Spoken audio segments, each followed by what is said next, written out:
হরিহর হযরত ওমর খাত্তাব রাদিয়াল্লাহু তাআলা তৈবিয়া সুন্নিয়া মাদ্রাসা এবং আজকে মাদ্রাসা উন্নয়নের কান্ডারি ছাত্র প্রবাসী ও মাদ্রাসা যুব উন্নয়ন পরিবারের অভিষেক অনুষ্ঠানের আজকের সম্মানিত সভাপতি এবং অত্র মাদ্রাসা পরিচালনা পরিষদ এবং অত্র ওয়ার্ডের আজকে আমরা দুইটা কথা বলার এবং বসার একটা সুযোগ হয়েছে।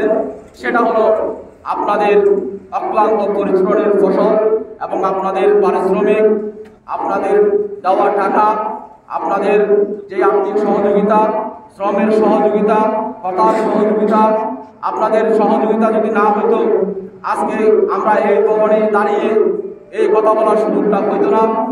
যাক, আমি কথা বাড়াবো না, মাগরিবের আযানের টাইম হয়েছে। আমি শুধু দুই চারটি কথা বলবো।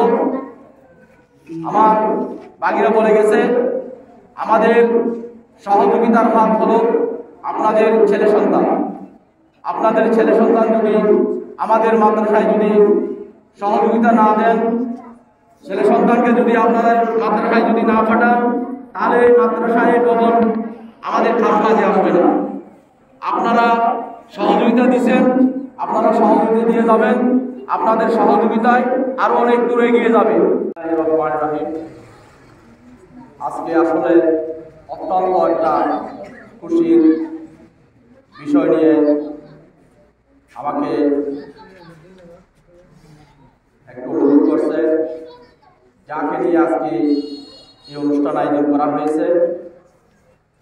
হযরত ওমর ইবনে খাত্তাব রাদিয়াল্লাহু তাআলা আনহু তৈবিয়া নুরিয়া সুন্নিয়া মাদ্রাসার নবগঠিত ছাত্র প্রবাসী ও যুব উন্নয়ন পরিষদ সকল এবং পূর্ণাঙ্গ কমিটি ঘোষণা করার জন্য আমাকে অনুমতি দিয়েছে। আমি আজকে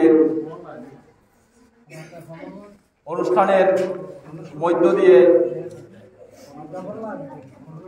এই কমিটি ঘোষণা করতে যাচ্ছি। আমি শুরু থেকে বলতেছি না, একটু পিছন থেকে যাচ্ছি। আমাদের মোহাম্মদ আরফান নির্বাহী সদস্য, মোহাম্মদ ফোরকান রহমতুল্লাহ সহ স্বাস্থ্য শীর্ষ সম্পাদক এবং মোহাম্মদ আব্দুল মান্নান স্বাস্থ্য শীর্ষ সম্পাদক,